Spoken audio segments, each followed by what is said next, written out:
Iginit ni Senate President Francis Escudero na hindi pwedeng tanggihan ng Kamara ang ibinalik sa kanila na articles of impeachment laban kay Vice President Sara Duterte.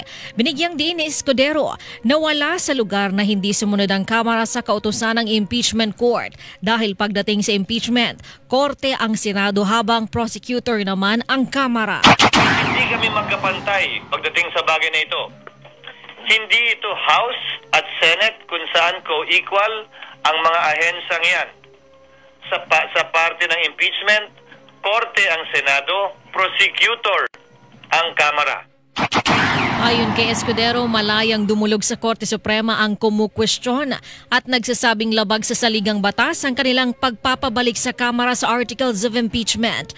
Ang Korte Suprema anya ang makapagsasabi kung legal ang kanilang ginawa at kasaysayan naman ang hatol kung tama o mali ang kanilang pasya.